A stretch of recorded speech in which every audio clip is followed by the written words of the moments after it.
the idea of underground, living, underground societies, underground cities, underground whatever it may be is very much a part of our history and very much a part of what goes on.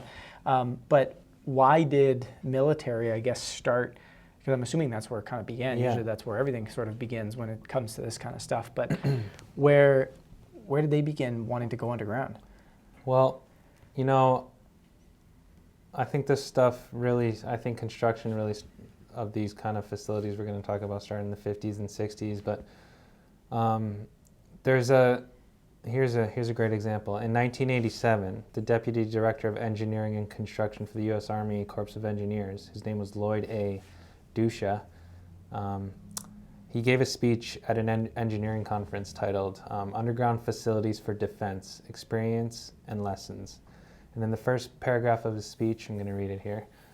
After World War II, political and economic factors changed the underground construction picture and caused a renewed interest to think underground. As a result of this interest, the Corps of Engineers became involved in the design and construction of some very complex and interesting military projects. Although the conference program indicates the topic to be underground facilities for defense, experience, and lessons, I must deviate a little because several of the most interesting facilities that have been designed and constructed by the Corps are classified. And there are other, and this was in 1987, so by that time he was saying they've already been designed, already been built, and there are documents also available that show in areas like in Washington, D.C., for example, and China Lake in California during the Cold War.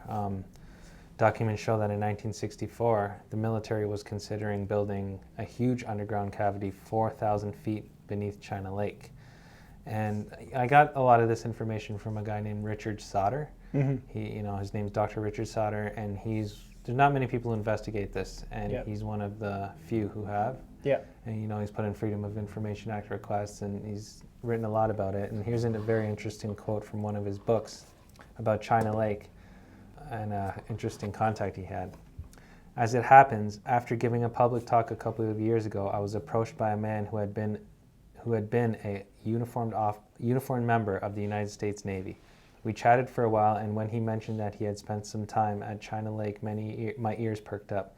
I asked him if there was an underground facility at China Lake. He said that indeed there is, and that it is impressively large and deep. I asked him if he had ever been in it, and he said that he had, though not to the deepest levels. I asked him how deep the deepest part extended. He looked at me soberly and said very quietly, "It goes 1 mile deep." I then asked him what the underground base contained. He replied, "Weapons." I responded, "What sort of weaponry?" And he answered without pausing, "Weapons more powerful than nuclear weapons."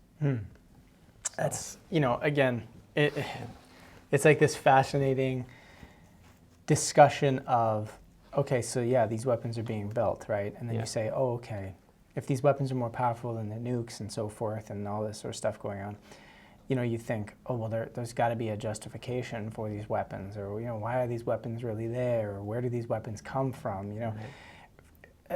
If nukes themselves have the power to, pretty much wipe out, depending on how many you launch in a particular area, like you can wipe out entire countries quite easily. Yes, you're going to also harm other aspects of the earth, but why? Why do we have these weapons? Like all these different things. Why are we paying for this stuff? Where does the money come for this stuff? Like, why are we building this weaponry? And the question becomes too: is it all just weaponry?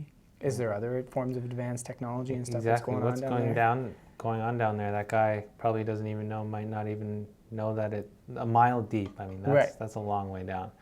And the weapons, the technology that goes into these facilities. In his book, Sauter talks about maglev trains. Magnetic trains that connect multiple underground bases throughout the world. Like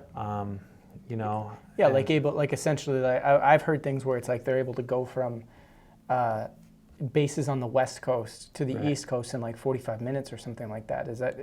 Am I right with 45 minutes? I literally feel like I remember reading things where it's like it's very fast. Very, very fast, And again, it's like you think up here we're playing with this technology, creating all these ideas that, oh, we don't have the technology. Oh, we got to do everything within this economic structure. Oh, we got to do all this sort of, when in reality we have all this other stuff going on our planet.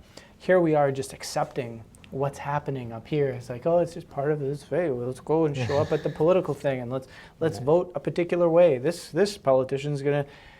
Why are we playing this game when we have all of this down here? Like, whether it's talking about military bases or whatever, but why are we playing this game of just accepting this stuff? It's a whole separate civilization there, and it's so much concealed from us, and it's like our world is not what we think it is. It's like we're living in a fantasy world, and we're so blind to so many different things when reality is a completely different thing. Exactly. And we need to start acknowledging that. And you know, it's talking about the subject, in 2010, I think I've told you this story before.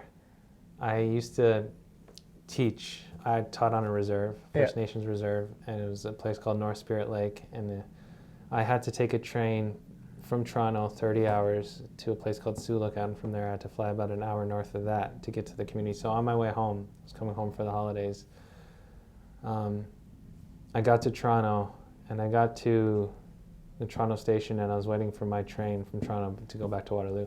And anyways, in the line was an army dude.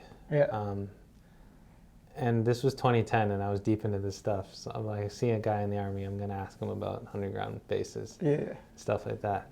So I tapped him on the shoulder, he turns around, and I'm like, hey, and I was like, I asked him like, oh, are you in the Army, Navy, Air Force? He's like, oh, I'm in the RV. I'm like, oh, did you just get back from somewhere? And he's like, yeah, I've been in Afghanistan for 4 years, and I've done some stuff with the Coast Guard. And when he said Coast Guard, my mind went to I've done. It's not just underground military bases. Under ocean. Under ocean, in bottom, like underneath the bottom ocean floor, which is pretty crazy. We'll talk about that. So I asked him, oh, you ever been in an under ocean base or an underground military base? And he looked at me, like his eyes wide. And he just looked at me.